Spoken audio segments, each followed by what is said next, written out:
Perkenalkan, nama saya Sofina, mahasiswi dari Universitas Internasional Batam dengan nomor MPN 2042124. Perkenalkan, nama saya Jesslyn Fedelia. Saya merupakan mahasiswa dari Universitas Internasional Batam dengan NPM 2042125. Nama saya Jennifer Te, saya mahasiswa dari Universitas Internasional Batam dengan NPM 2042126. Halo semuanya, nama saya Anderson, saya mahasiswa dari Universitas Internasional Batam dengan NPM 2042127. Halo semuanya, pada kesempatan ini kami sebagai kelompok 7 akan menampilkan hasil proyek UAS Statistik Bisnis kami, di mana proyek UAS Statistik Bisnis ini menganalisa laporan keuangan PT Sarana Sentral Bajatama Tbk per kuartal tahun 2017 sampai 2019. Nah, yang pertama akan kami tunjukkan profil perusahaan PT Sarana Sentral Bajatama Tbk. Alamat kantornya berada di Jakarta Pusat, alamat pabriknya berada di Karawang Timur, Indonesia. Dan ada juga nomor telepon dan email perusahaan ini yang tertera pada halaman ini.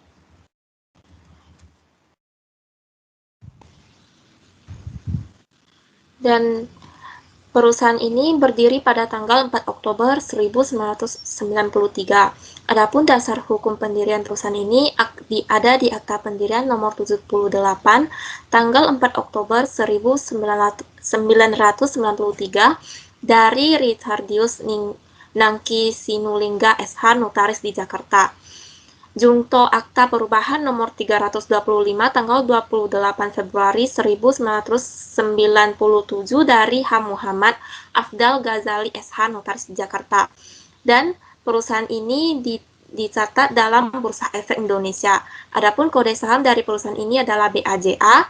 Modal dasar dari perusahaan ini adalah sebesar 560 miliar. Modal ditempatkan dan disetor sebesar 180 miliar. Adapun kepemilikan saham dari perusahaan ini adalah sebanyak 8 orang yang bisa dilihat dari slide ini. Dan pada kesempatan ini kami akan menjelaskan analisis statistik deskriptif dari total aset, liabilitas, pendapatan, laba bersih dari perusahaan, kemudian analisis grafik histogram, analisis grafik pie chart dari aset dan liabilitas, dan terakhir kami akan memberikan kesimpulan dari perubahan kondisi keuangan perusahaan ini.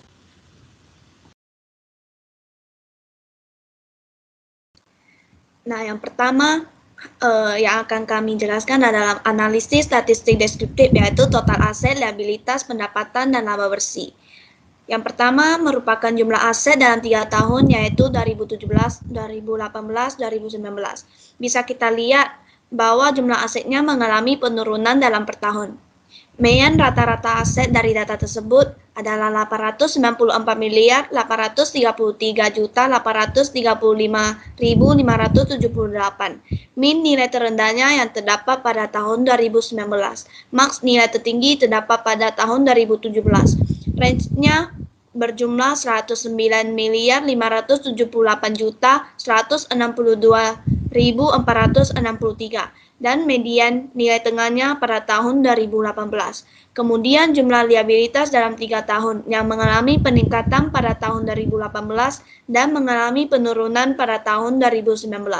Median rata-ratanya berjumlah 787 miliar 258 juta 918.044 dan min nilai terendahnya pada tahun 2019, max nilai tertingginya pada tahun 2018, range-nya berjumlah 61 miliar 976 juta 867.372 dan median nilai tengahnya pada tahun 2017. Dan yang ketiga merupakan jumlah pendapatan dalam 3 tahun yang mengalami penurunan dari tahun 2018 ke tahun 2019. Dan di sana bisa kita lihat bahwa median nilai rata-ratanya berjumlah 1.190 miliar 251 juta 100.990 Min nilai terendahnya pada tahun 2019, Max nilai tertinggi pada tahun 2018. Range-nya berjumlah 207 miliar 184 juta 291.361 dan median nilai tengahnya pada tahun 2017. Yang keempat adalah jumlah laba bersih dalam 3 tahun yang mengalami kerugian dalam tahun 2017 sampai 2018 dan pada tahun 2019 baru mengalami keuntungan. Dan di sana bisa kita lihat bahwa median nilai rata-ratanya berjumlah min 39 miliar 522 juta 520.099. Min nilai terendahnya pada tahun 2019, max nilai tertingginya pada tahun 2018, range-nya berjumlah 97 miliar 808 juta 765.501 dan median nilai tengahnya pada tahun 2017. Varian selalu bernilai positif, di mana varian yang rendah mengindikasikan bahwa titik data condong sangat dekat dengan nilai rata, nilai ekspektasi, dan antara satu sama lainnya. Sementara varian yang tinggi mengindikasikan bahwa titik data yang sangat tersebar di sekitar rata dan dari satu sama lainnya.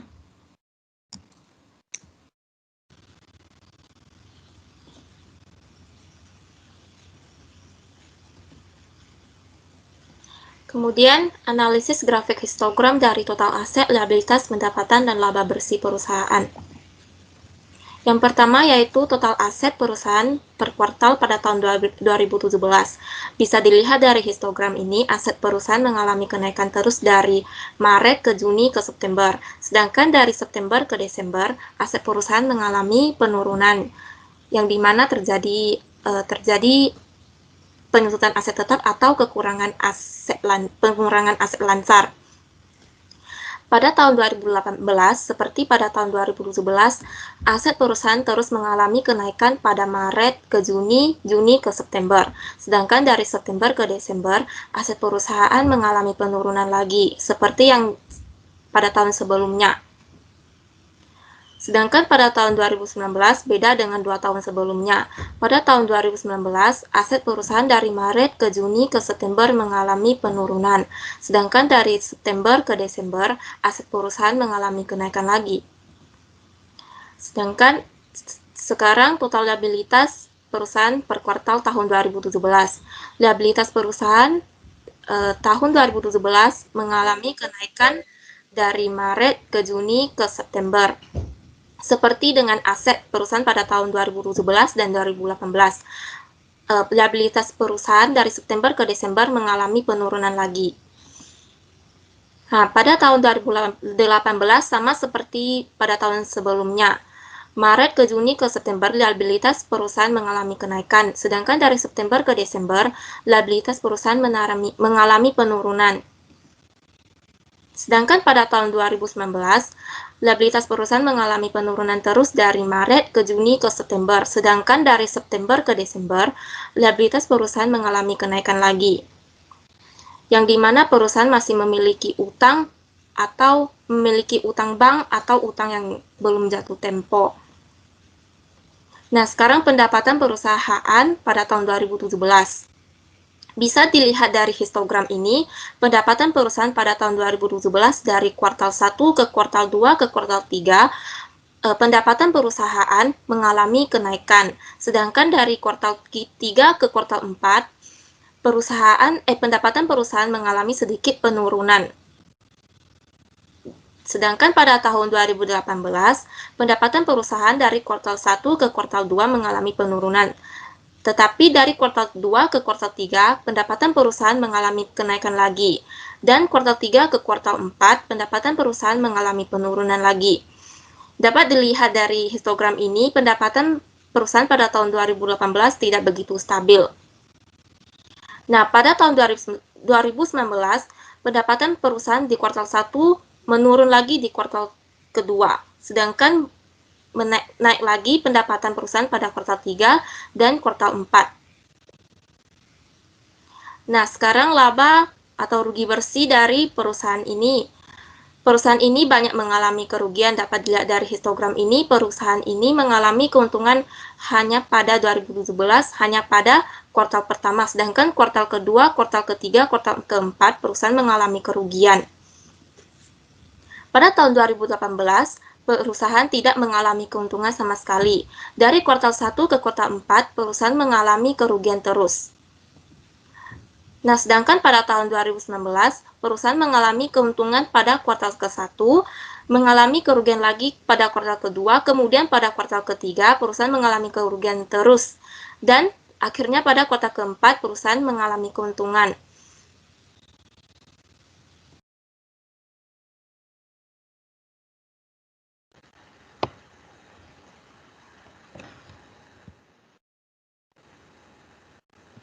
Selanjutnya, analisis grafik pie chart, yaitu aset dan liabilitas. Current asset dan non-current asset pada tahun 2017. Kuartal 1 sampai kuartal 4 current asset dan non-current asset di tahun 2017 menunjukkan kondisi aset yang tidak jauh berbeda seperti yang tertera pada pie chart di sini. Kita bisa mengetahui bahwa kondisi kuartal 1 di tahun 2017 menunjukkan 76% pada current asset dan non-current asset sebesar 24%. Sedangkan pada kondisi selanjutnya selalu menunjukkan kondisi pada current asset meningkat 1% dan non-current asset menurun 1% hingga kuartal ketiga. Perbedaan yang terjadi dikarenakan adanya penurunan yang terjadi pada penyusutan aset di perusahaan tersebut, terkecuali pada kuartal keempat. Terjadinya peningkatan pada non-current asset dan menurunnya pada current asset. Kondisi ini terjadi yang mengakibatkan current asset menurun dikarenakan adanya pembelian aset tetap. Current asset dan non-current asset pada tahun 2018. Di tahun 2018 ini, kuartal pertama mengalami peningkatan lagi pada non-current asset dan menurunnya pada current asset sebesar 1%.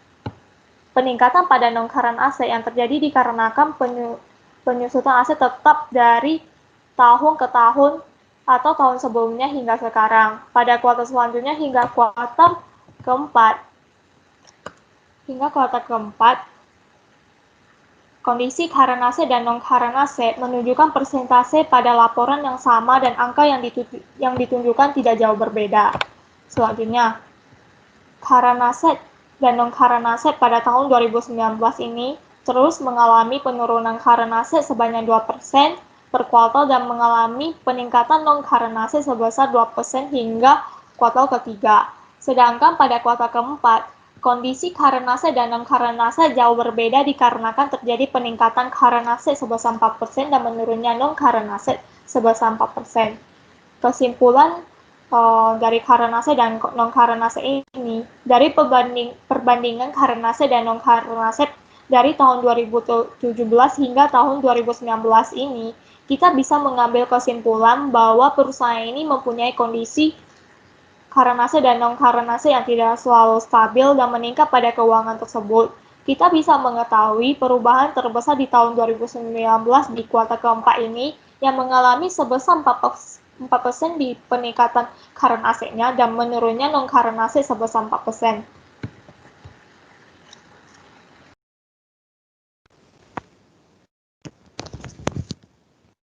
Sekarang saya akan menjelaskan bagian current liabilities and non-current liabilities tahun 2017.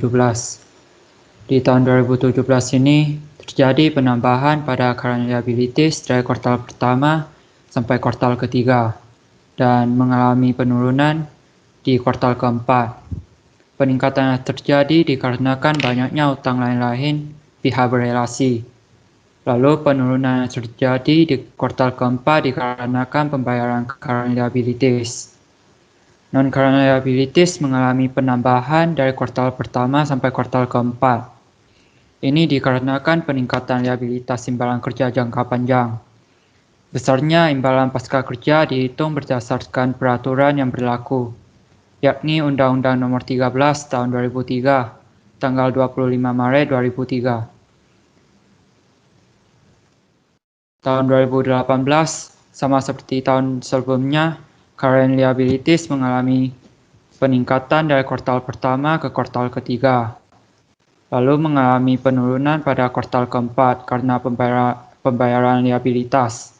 Sedangkan non-current liabilities mengalami pengurangan dari kuartal pertama ke kuartal ketiga dan meningkat pada kuartal keempat. Tahun 2019, current liabilities mengalami pengurangan dari kuartal pertama sampai kuartal ketiga karena pembayaran liabilitas dan mengalami peningkatan pada kuartal keempat. Non-current liabilities mengalami peningkatan dari kuartal pertama ke kuartal kedua, lalu mengalami pengurangan di kuartal ketiga dan penambahan kembali di kuartal keempat. Ini terjadi dikarenakan adanya peningkatan dan penurunan kewajiban imbalan pasca kerja.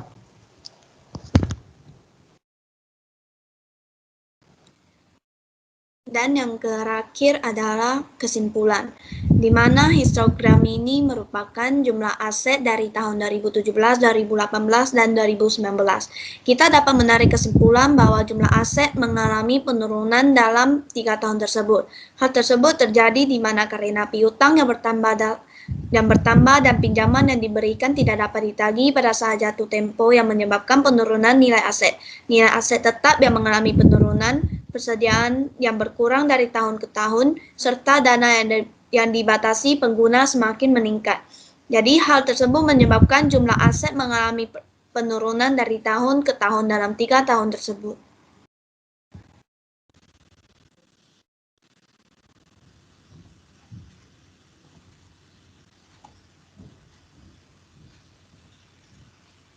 Kemudian kesimpulan dari total liabilitas dari perusahaan ini bisa dilihat dari histogram ini, total liabilitas perusahaan selama 3 tahun ini. Dari 2017 ke 2018, liabilitas perusahaan mengalami kenaikan, sedangkan dari 2018 ke 2019, liabilitas perusahaan mengalami penurunan lagi. Hal ini disebabkan karena pada tahun 2017 ke 2018 mungkin saja ada penambahan utang bank ataupun utang imbalan pasca kerja perusahaan dari perusahaan ini. Sedangkan pada tahun 2018 ke 2019, liabilitas perusahaan bisa mengalami penurunan karena perusahaan sudah melunasi utang-utangnya ataupun utang-utang dari perusahaan ini sudah telah jatuh tempo.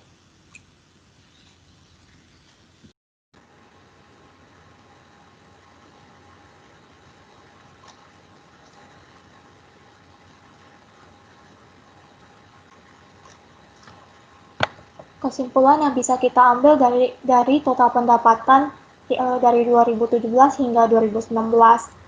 Besar pendapatan ditentukan dari penjualan bersih yang dihasilkan. Bisa kita bandingkan bahwa pada tahun sebelumnya, yaitu tahun 2018 ini, dengan tahun 2019 itu jauh berbeda. Bisa kita ketahui bahwa pendapatan meningkat pada tahun 2018 kurang lebih 60 miliar dan menurun secara gratis di tahun 2019 hampir 250 miliar. Dikarenakan menurunnya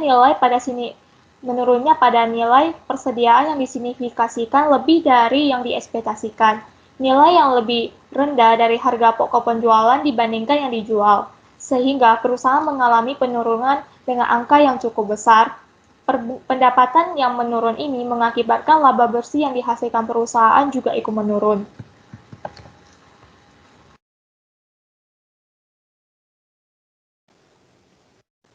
Kesimpulan dari laba atau rugi bersih bisa kita lihat di tahun 2017 dan 2018 mengalami kerugian dan di tahun 2019 mengalami keuntungan. Di tahun 2017 mengalami kerugian dikarenakan besarnya jumlah beban bunga dan keuangan sepanjang tahun. Lalu di tahun 2018 mengalami kerugian dikarenakan besarnya kerugian kurs mata uang asing. Lalu di tahun 2019 mengalami keuntungan dikarenakan keuntungan kurs mata uang asing.